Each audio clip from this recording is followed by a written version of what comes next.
Have you ever noticed something strange about your English? You can understand movies, you can read articles, you can follow meetings, but the moment you need to speak, your mind goes empty, or it becomes crowded. Too many words, too many rules, too many fears. And then you say something small and simple, not because that is what you wanted to say, but because it is the only sentence you can reach quickly.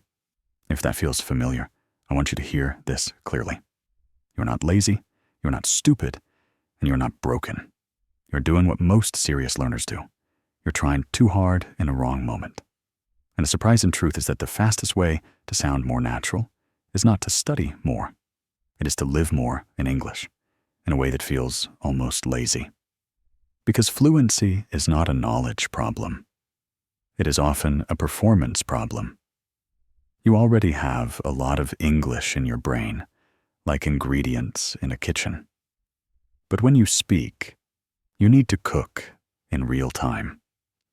And if you are watching yourself cook, judging every move, checking the recipe, worrying about the guest, you will freeze. That is why you can answer perfectly in your head, but not out loud. In your head, there is no pressure. Out loud, there is risk. There is the fear of sounding childish, the fear of making a mistake and being remembered for it, the fear of that tiny pause that feels like a spotlight on your face. Here is the lazy but effective method.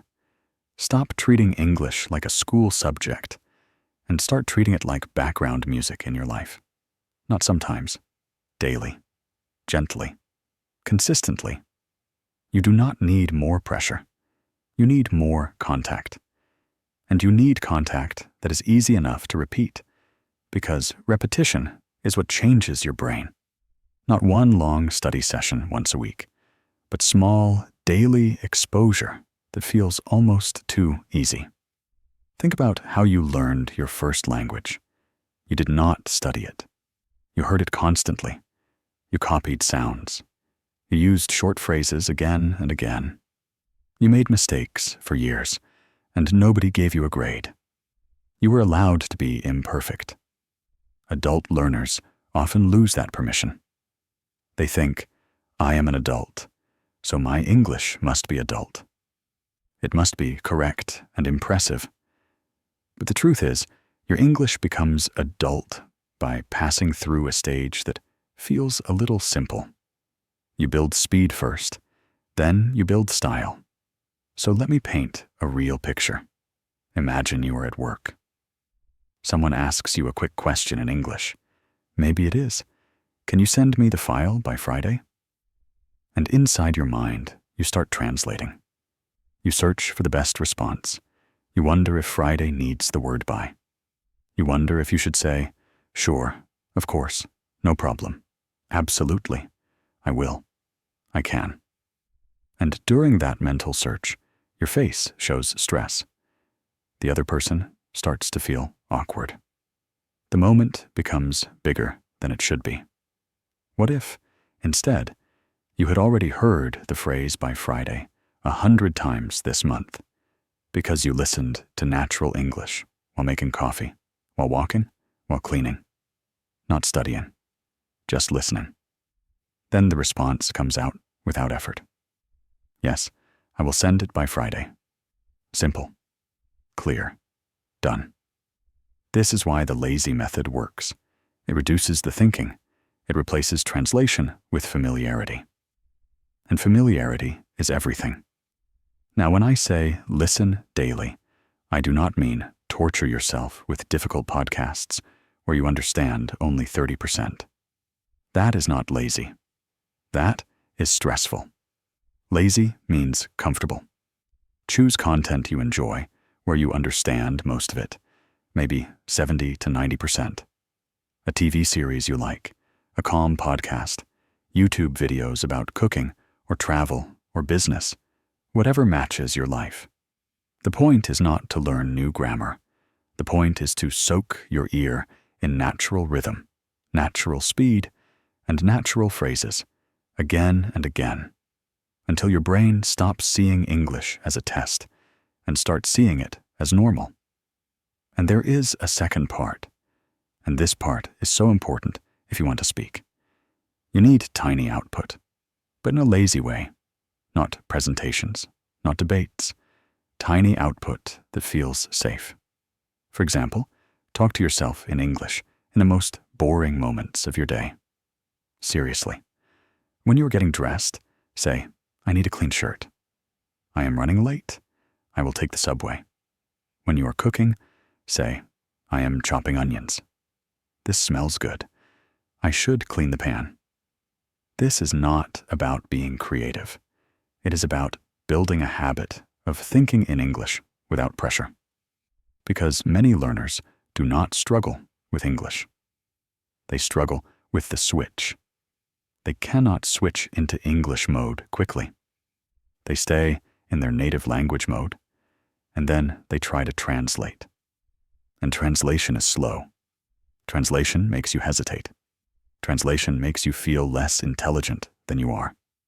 So the lazy method trains the switch. Little moments. All day. English becomes a place you visit often. So entering it feels easy. You might be thinking, but what about mistakes? What if I build bad habits? Let me say something that might surprise you. Perfectionism creates more mistakes than imperfection. When you speak and you are scared, you become tense. When you are tense, you forget words you already know. You choose strange sentences. You lose your natural tone. You speak like a robot. Not because you are bad, but because you are protecting yourself. So, yes, mistakes happen. But mistakes in relaxed practice are healthy. They are like slipping a little while learning to ride a bike. You do not stop riding. You keep moving, and the body learns balance. Let me tell you what confident speakers do differently. They do not speak perfect English. They speak English that moves. They keep going. They use simple words when they cannot find the perfect one. They say, "How do you say?" And then they describe the idea. They laugh a little when they make a mistake. They do not punish themselves. And because they stay calm, their brain stays open. They improve faster. Imagine you are traveling. You are at a hotel. You want an extra towel. You could try to build a perfect sentence with correct grammar and polite structure. Or you could say, "Hi, can I get an extra towel, please?" That is fluent. That is real. That is life. Fluency is not advanced words. Fluency is comfort plus clarity. So here's what I want you to do, starting today. Give yourself permission to be a lazy learner, but be consistent. Put English in your environment. Listen while you do other things. Let it play while you wash dishes. Let it play while you commute. Not as homework, as atmosphere. And then add those tiny moments of speaking to yourself, not to practice grammar, but to practice being in English without translating. And when you feel the fear before speaking to someone, notice it. Do not fight it. Just name it quietly. Okay, I am nervous. That is normal. And then choose the simplest sentence that communicates your idea. Simple is powerful. Simple is fluent. And after you speak, do not replay the conversation for an hour in your head like a movie you hate. Let it go. If you learned one small thing, that is enough. Over time, something changes. You stop searching for every word. Phrases start appearing automatically. Your mouth feels less stiff. Your pauses become natural, not painful. And one day, you realize you are not translating anymore, at least not all the time. You are just responding, like a person, like yourself. So if you have been waiting for motivation to study harder, I want you to try a different promise. You do not need to push harder. You need to surround yourself with English and use it gently, every day. Lazy, but loyal. Comfortable, but consistent.